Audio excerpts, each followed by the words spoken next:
What's going on, y'all? It is your boy King J, and we are here today for our artist spotlight, y'all. Yeah. What's happening? So, first things first, I want to introduce our guest for the show today. This is the owner and CEO of MCT Visions, my fraternity brother. I want to introduce Michael Thompson. Welcome to the studio today, Mike. Um, Happy to be here. Happy to be here. I appreciate you having me on the show. It really does mean a lot to talk about my business and things like that. Now, you've been doing this for a little bit, so we got a few questions on the docket today. So first things first, I think just to make sure the people know who you are, what you do, what it is, what's going on, could you let us know not only who you are, what it is that you do within MCT Visions, but what sparked the creation of this media production space? My name is Michael Thompson. I'm the CEO and founder of MCT Visions Entertainment. It's a film production company that's based in Madison, Wisconsin. This is the fifth year. I started it in March of 2020.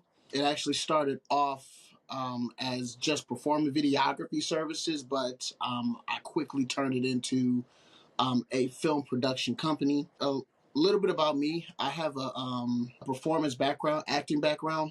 I've always wanted to. Uh, I've always aspired to be in films ever since I was a kid, and my first opportunity to get into it was in theater. I loved it ever since. Fast forward, it's been it's one of it. It was one of those situations where, of course, I joined my fraternity and I did some services for them. I guess was services because I didn't have an organization yet. But I realized that I really loved the work that I did. After working on their promo videos in college, I graduated shortly after, and one of our other frat brothers, he goes by Devontae Leggett. He reached out to me to say, "Oh yeah, this like I think like we got this new member who's about to come out, and I really think you would be best to create a video for him, a promo video." And ever since then, I just started to realize, like, man, this is something I really love to do. And my wife, she suggested, like, why not make a business out of it? So after I created that very first video, I decided to create it as a business and put that first video, to that business platform. So that's kind of where it came about. Yeah, and I gotta shut that out because again, your content been going crazy from the start. So I want to say, or I want to ask a bit more. So you kind of talked a little bit about that journey, right, of going from just kind of playing around, doing a couple of things that you were really just interested in, into making it an actual business front. Was creating films, or short form content, or anything like that? Was that always the goal, or did this vision evolve into that over time as you kind of built onto it? Right. So when it came to creating the business, putting the business together, my goal was to always make films. Ultimately make films. That is literally the main thing. The videography services is more of like a byproduct of what I do. Um, yeah, as I mentioned before, my passion is for acting, and that turned into creating films, creating an opportunity for myself and even other people who aspire to do this type of thing, uh, to uh, to to to have a platform in which they can do it. I love that. I really Yeah. think that the vision behind MCT is so cool, and it really resonates with the branding and the purpose of Kingdom as well. So I know I keep saying MCT, so people are probably wondering, what does MCT stand for, and what does that mean to you personally? Absolutely, and I'm glad you asked that because I was definitely going to mention that too. So a lot of people for some reason think that MCT stands for my initials. Uh, they do not. They do not. It stands for Mission of Creative Transcendence. So the purpose of that title was to strive for innovation. So we're on a mission, uh, creating films, content that transcends what's already out there.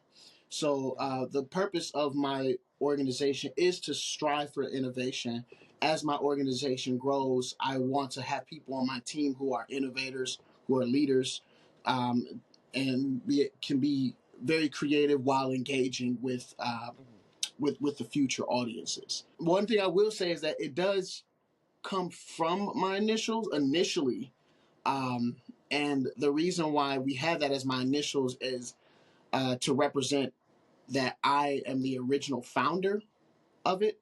But I cannot stress it enough. My initials are not, and is not what MCT stands for. Within that, now, like I said, Joe, I've been tapped in with Mike for quite some time. Actually, the first instance I got engaged in the MCT space was by accident. We came to our collegiate chapter to go help some undergrad stuff when it comes to our fraternity, and I get a text on the like, as soon as I get back in the car from Mike, like, asking like, "Hey, you want to be in a quick little video right quick?" Now I was like, "Sure," because why not? Yeah. So we went ahead and made a YouTube video titled Bro Code. And then what we did not think about at that time, what none of us were really thinking about at that time, was how that start would transcend into a full feature length film, a full movie length situation. So your first film, which was Bro Code, Friendship and Betrayal, what would you say inspired the concept behind that? And I guess as we watch back the movie, because y'all, it's crazy, and again, it'll be near y'all soon, so stay tuned for that. But what do you think your message you were trying to leave with the audience was? It's funny because the reason why that little segment or script even began is because of the fact that my fraternity brothers, when they first joined, they wanted to do a stroll video. So I'm like, cool, this is perfect. I got all my lights, I got my equipment. Like we gonna make some stuff happen. I I come up there and I'm like, I had to put on like pro fight hat. Like, yeah, y'all not ready. There's no way I'm putting y'all on a video and y'all gonna embarrass yourselves. Right. So instead, they just had a stroll practice, stroll step practice, and I'm like, man, I didn't brought this equipment for nothing. These guys ain't ready. So I just said, you know what? Let me just think of some sort of drama. Like what's gonna get people off their feet? Oh yeah, somebody messing with somebody else's girl. Let me just write something down real quick. And then right after, I was like, hey, I got all this equipment here. Y'all want to be in a skit? and Yeah. and yeah, two of my frat brothers, they was like, cool. And so we started filming at one of their houses, and that's when you, Josh, that's when you came in. They invited you over. Um and I was like, cool, we can use this third person too. And that's how he got dragged up into it. That's how he got dragged up into it. So it's like I just find that like really hilarious, like how the whole thing started. I of course I wanted to build more onto it. And I wanted to, and I was just thinking about how, like how could I tie that into something that I probably may have experienced or anything like that. So I actually tied it to, there's a friend of mine, his name is Antoine Johnson. Well, his name was Antoine Johnson because he passed back in 2016. So, literally one of my best friends, a inspiration for one of the lead characters, and he was dealing with a lot of mental health issues before he passed. And when before he passed, I know it was one of my other best friends. He was saying, "Man, there's just some things going on with him. Like he ain't talking. Like what's going on? What's going on with you, man? Like." And he's just not like opening up, but he's also trying to figure out like, hey, what's going on with y'all, and trying to make sure that we were all good. So the inspiration behind the movie um, was mental health, because he had a lot of things that he was fighting internally. And if you look at it from the perspective of the movie, there wasn't a lot that you could like. So the one of the main characters who actually you played was his name was Austin Johnson. So Antoine Austin is kind of where I got the name from. So or AJ. And there was still a lot that you didn't know about this particular character in his specific issues intentionally. It was still a mystery to me. Like why was he, you know, going through what he was going through. How, like, I wish I would have been there. So yeah, it just really created this big thing for me, and it inspired me to really, you know, make a movie based off of what from of his life from my perspective, because we were very close. It's funny because I remember at his funeral, which I really didn't want to go to, his cousin, she convinced me to go. One of my other good friends from high school convinced me to go because I really did not want to see like my dead friend, you know, in a box like that. That's just not something that sat right with me. Right. But I still went, and then I had a conversation with a good friend of mine. And he was like, I was like, you know what? His story needs to be told in some sort of way. So I took this actual like true story, and I also took a little bit of drama from that skit and really put together an actual movie. You'll see it on YouTube. That's Bro Code Friendship and Betrayal, the skit, and the actual and Broco Friendship and Betrayal, the actual movie, the feature length, that is in the works of being put out there to film festivals, as well as looking to put that out there to streaming platforms. So MCT Visions Entertainment, we're in the process of going through those type of works. I know life has been lifing, so and right now I'm a one man operation, one band operation. It was already a lot to put that movie together from the behind the scenes standpoints by myself. Now that I got a lot more time on my hands, my focus is going to be a lot more on getting those out to streaming platforms. So I will continue to keep people updated. You just got to follow my pages and subscribe to my channel on YouTube, and there'll definitely be more updates on that. Two things we have to touch on before we even move forward. First, to echo that sentiment of kind of creating a film around your friendship. When we were recording that movie, mind you, we were like 2-3 scenes in, right? So not an actor by any means, but this is my first time being in that actor space outside of just doing YouTube stuff. And yo, I kid you not, we're doing one of the scenes, and Mike just comes up to me, and we're just talking, about the camera or angles and stuff like that, lines. And out of nowhere, he's like, "Oh yeah, this film is based on my friend, right?" And I'm like, "No, explain more." And he just told me that story about Antoine, and when he first told me, I'm like, okay, so whose character is Antoine? And I'm like thinking through the names. I'm like, am I playing your friend? And he's like, yes. And I'm like, wow, that's crazy. But you mentioned as the script was being written, kind of like this place where we felt there were gaps and stuff like that. But I think you just kind of hit it on the head for me. You were saying those are kind of pieces you didn't fully know about because there were just pieces of his life and of his story you were unaware of. So I never even thought about you navigating trying to create this film around a person who you knew so well, but you did not know everything, and you had to kind of like fill those things in with what made sense. So I really want to commend you for that. And again, shout out to you because it's friends like you that carry those stories and those legacies forward. So I know Antoine's smiling and is really, really appreciative of capturing that story so well. Second thing I want to say is you touched on actually a key topic of one of the episodes for Royal Voices. I talked about being the only one, right? And being okay being the only one when you're starting your business, when you're starting a brand, or you're on that creative endeavor. You may not have a team around you, you may not have a support system around you, you may not, have that community you're looking for. So you have to be the advocate, the hardest worker, the biggest critic. You have to be all of that. So within your approach into MCT Visions, how have you balanced? Because you also have your 9 to 5 as well, and you're in a pretty demanding role too. So Yeah. and you have a wife, and you're doing so many things. So how are you sustaining being the only one in that space when it comes to MCT Visions, or at least seeing the vision of MCT Vision the way that you do? That's a real good question. I just you gotta love what you do. You gotta have the drive because nobody is gonna tell you, hey, you need to get on this. You need to make sure that you are doing this, and nobody's gonna just come to your door saying, hey, I want to be able to help without you putting anything out there. I knew from the very beginning that hey, I was gonna do this by myself. Now from the very beginning, I did not know how strenuous it would be to put together a film. Yeah. Um, So it was definitely new in my eyes.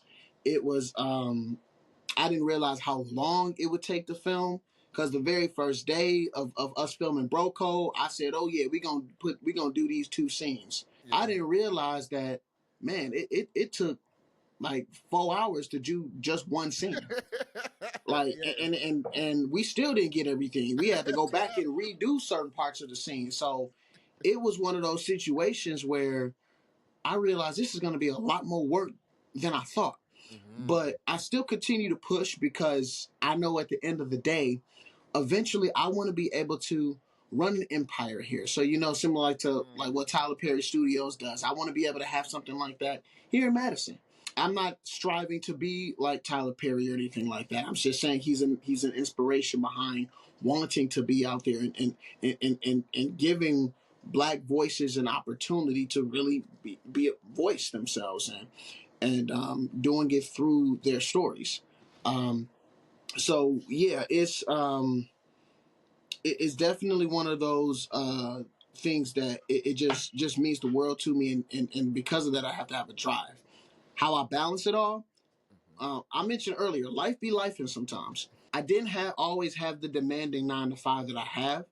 So that's a little bit more recent, but I have had um, particular jobs where I had to balance all of that, and some jobs I really didn't. I some jobs I really didn't. They weren't nearly as demanding, so I was able to put more emphasis on my business while working in those specific jobs. I did a lot of planning, like while working at the Princeton Club, sitting at the front desk when I was there for a short period of time, when I was even in between jobs. So I'm just like, I had to do that for my next film, or my next film that came after, which was Vampire. Hmm. And I'm over here creating storyboards, trying to develop the script, seeing it, that stuff takes a lot.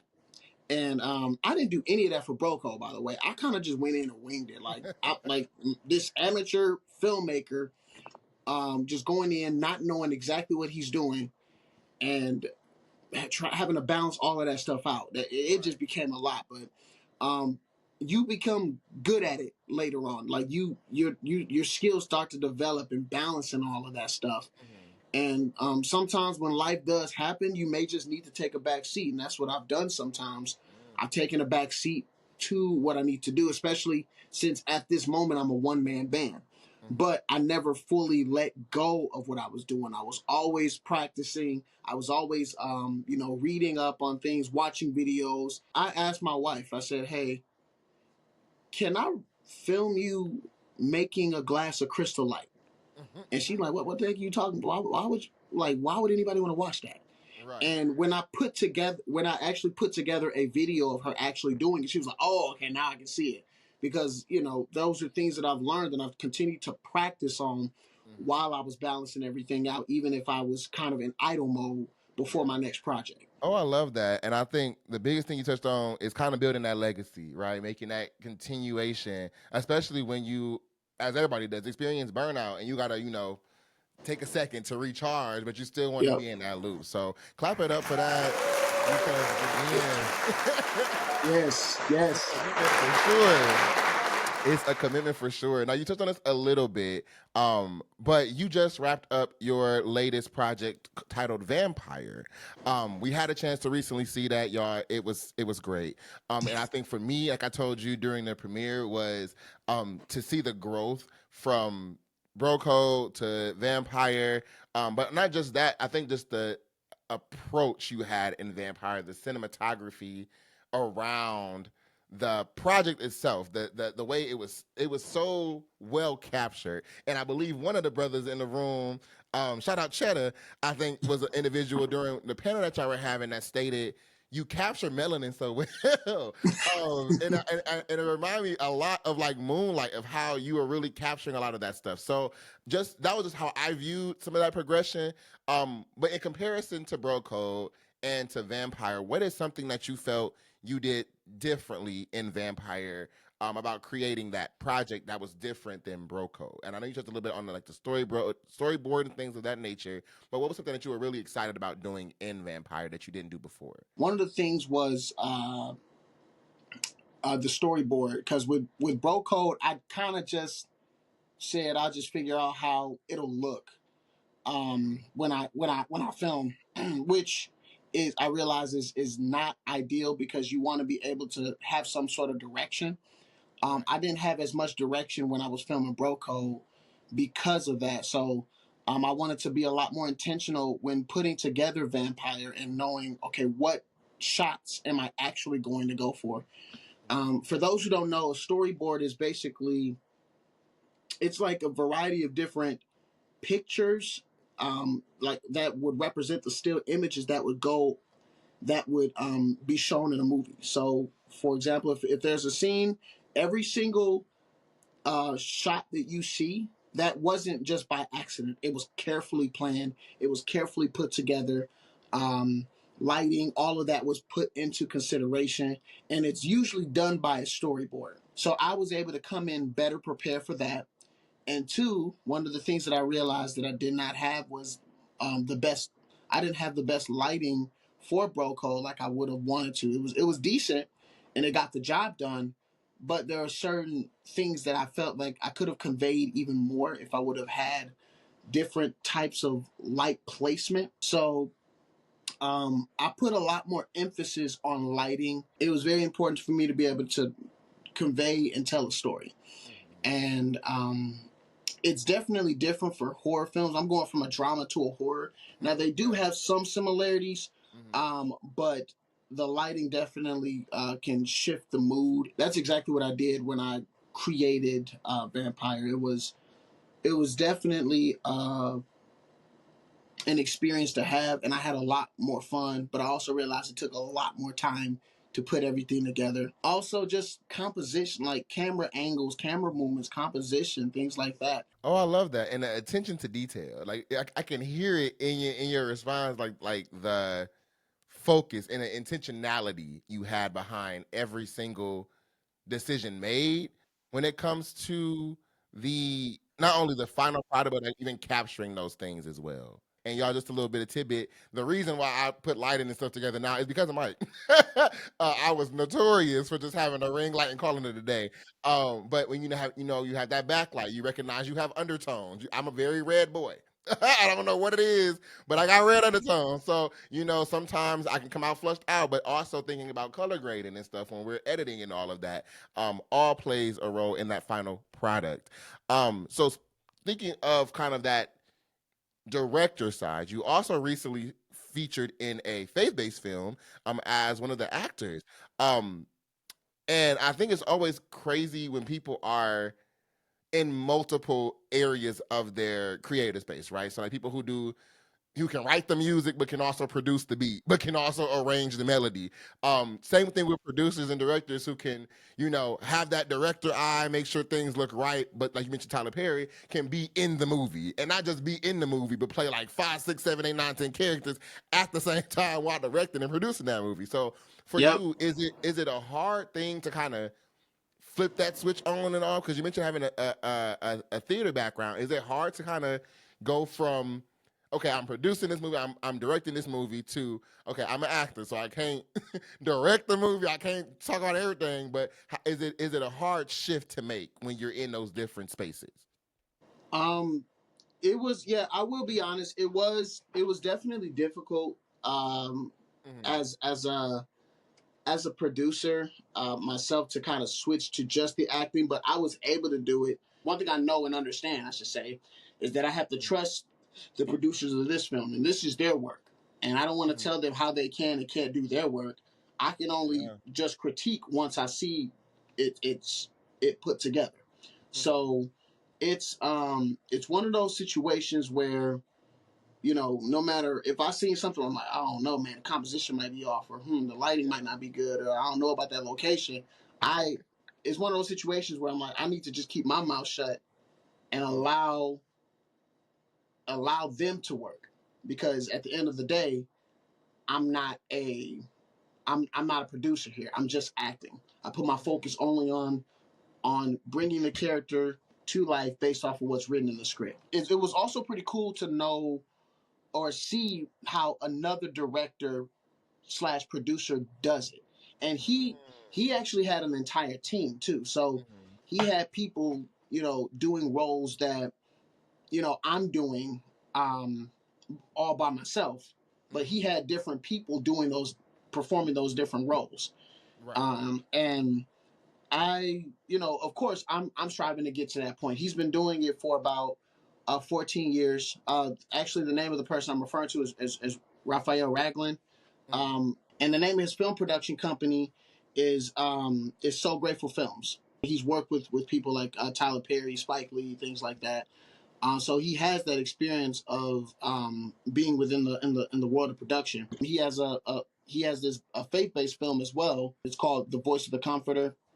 That was the one that I starred in. When it came down to what I did, I put Vampire on another pause just to just to work on his film, because personally I felt that was a place where God was calling me at the time. That's why I was so invested in helping him put his film together. You've mentioned so much about uplifting other people, and that's just first and foremost. That's exactly.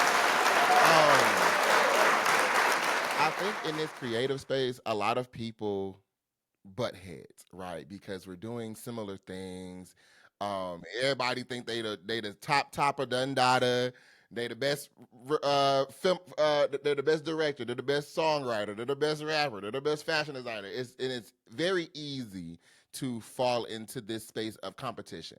But you talked about not only being in a space of like humility learning, if you know, you know, kind of learning from people who've been, who are doing the things you want to do or you aspire to kind of achieve in the future, but also still confident in what you do, who you are, and how you operate in your own space. So just want to commend that, because a lot of creators, business owners don't have that skill and think there's only so much room to go around, when in reality there's enough room for everybody to eat.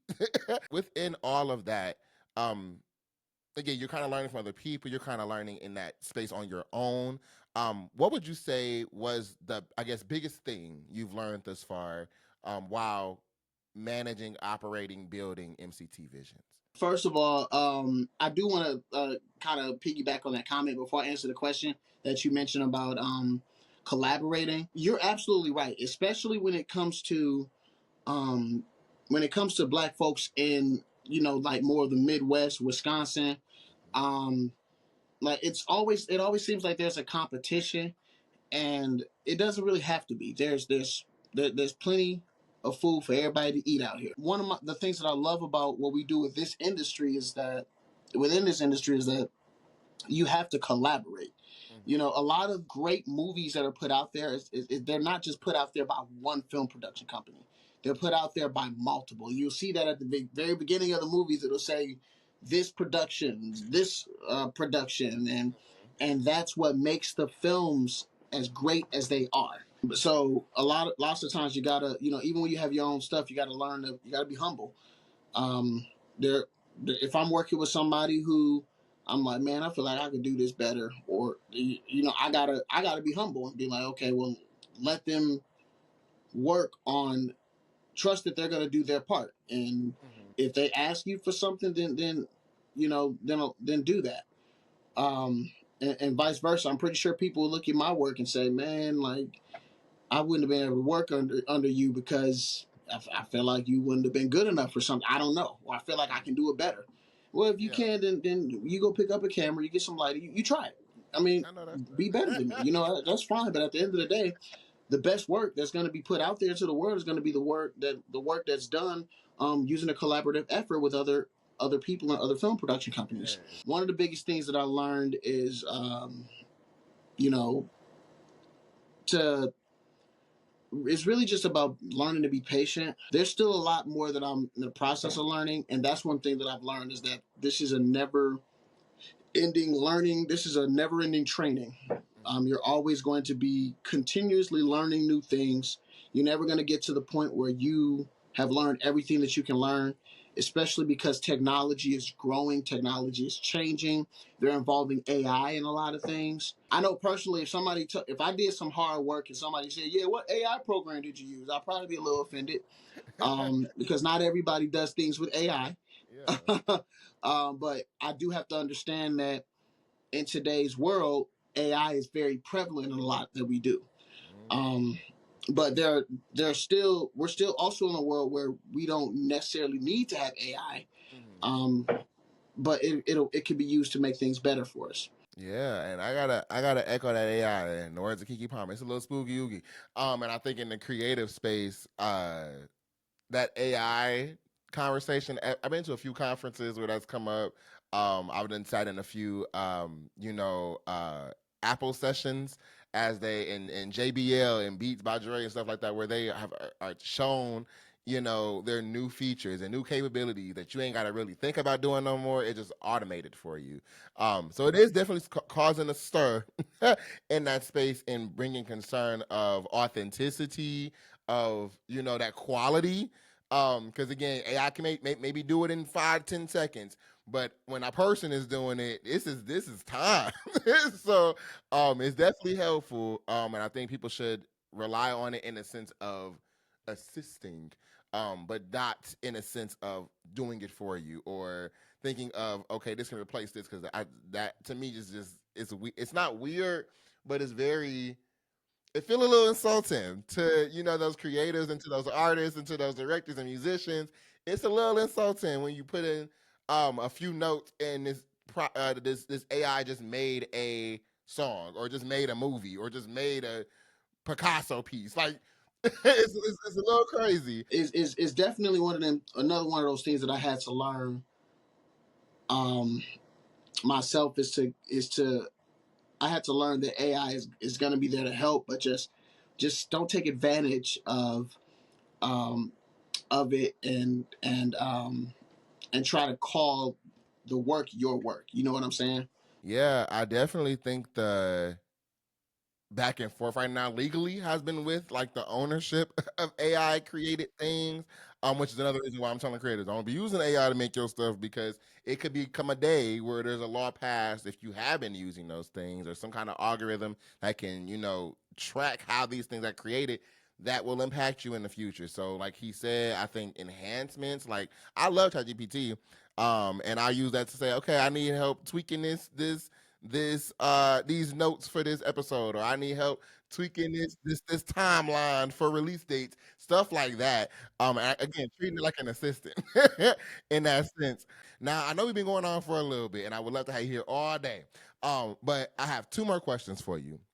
The first Okay. one, um, where can people support you? Watch your projects, keep up with you. What's next? Kind of what you're planning in that space, and how can people uplift MCT Visions and continuing to support the things that you're doing? Absolutely. So to answer the first question, just follow my page on Instagram. It's at MCT underscore visions underscore ENT. You can also follow me on Facebook at MCT Visions, as well as subscribe to my YouTube channel, MCT Visions Entertainment. Those are platforms to help grow the following. The business is still fairly new, even though it's 5 years old. It's still fairly new, so I'm still looking to grow my followers there.